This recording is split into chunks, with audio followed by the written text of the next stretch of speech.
Hey guys, so on this project we're going to be mounting a lot of lights up in the trees and kind of down lighting, getting those lights up nice and high, 20-25 feet up there, shining through the branches so we can kind of create some shadowing down on the ground here. So thing with that is the wire for the fixtures we have is only it's only about 10 feet long, so I don't want to have a big waterproof connector hanging halfway down the trees. One thing you can do if that's something you have is just go buy a junction box at you know, the Home Depot store or Lowe's or whatever it is, and just put that connection in one of those just so you don't have to look at it. At least it hides it. Another option that we often use is these shrink wrap connectors. Again, you can get them at any home improvement store. What I like about them is they are gel filled here, so once they get, sorry, I got a bee on me here, but they are gel filled, so once they heat up, the gel actually seals around the connection, and they're very inconspicuous, so that's why I like using them. So we're going to use them for this. So I've got my wire to my fixture, so I want to make that a lot longer, and then I can make my connections down in the ground and stuff. But what I'm going to do is I'm just going to I've got my wires, I'm just going to slide my tube on, because you need to get your tube on the wires first. So we got that on, and one thing I do is I cut, if you can see here, I cut one of them a little bit shorter than the other, and I'll show you why I do that. It's basically so I can cheat and just use one of these as opposed to having to use two, which same as any of the connections, usually you have to make two for each fixture because you have two wires, but we're going to cheat a little bit and I'll show you how. So basically what I've done is with my wire that's going out into the ground and my fixture wire, I have one longer and one shorter. So I'm going to take the longer one and I'm going to connect it with the shorter one. And I'm actually just going to twist tie those up, just twist them together nice and good, and then I'm going to just bend one of them so it kind of looks like this, right? I don't know if you can see that. So I've got it like this, and I've just got it bent, and then I'm going to twist the other two together, and I'll show you in a second why I do that.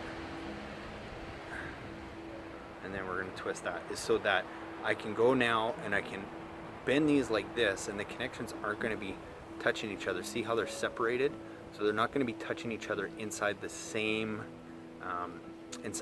shrink wrap connector. They're both in there, they're not touching. Something else you can do just to make sure is sometimes I'll put some electrical tape just around those, just to make sure those connections don't touch, and then I'll go and I will shrink wrap that together. So how you do that is very simple, is you just need a torch of some kind, and then you just lightly warm that up, and you watch it shrink.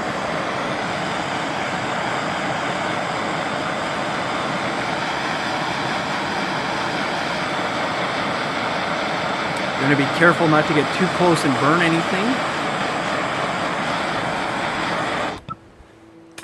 Make sure all the wires are still inside.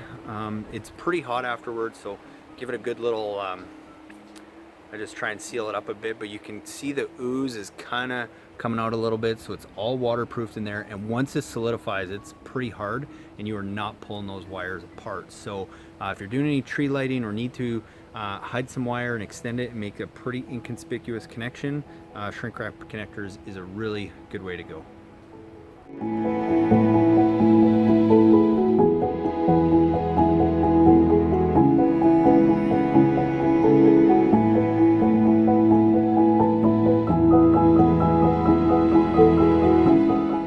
Guys, now I'm going to show you some tree lighting examples and how we do that. Now I'm going to do it down low here. I've got my ladder. I'm going to go put it up in the tree, but it's tough to get my camera up there, so this is how we do it.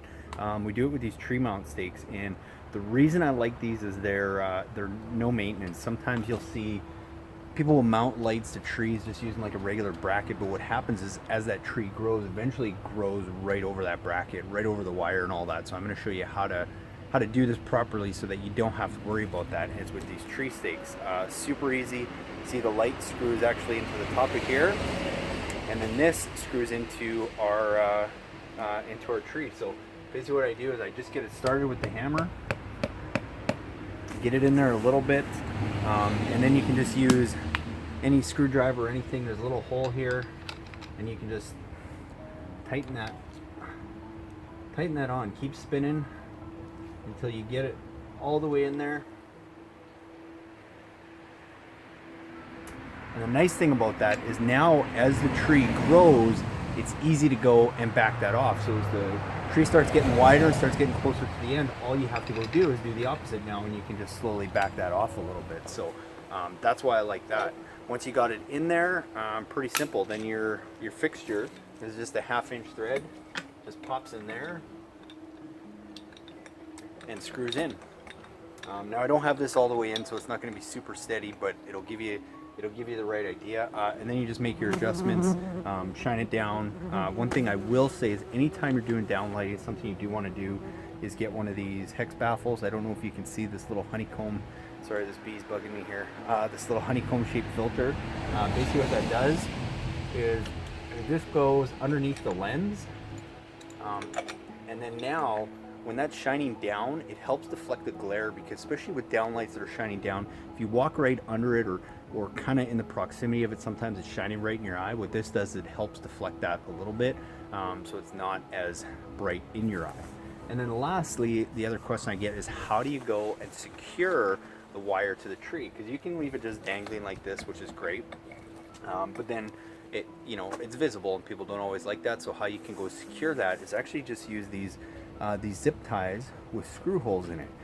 Again, another reason that we use those is because it's easy to go and back that screw off as that tree grows bigger. Because so many times I see people who just screw the wire or staple it to the tree or something, and then within a year or two you can't find that wire anymore because the tree's grown right over it. Well, this eliminates that.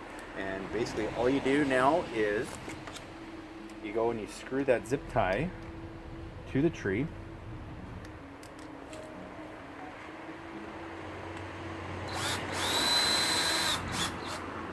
And then you can go now, put the zip tie around the wire.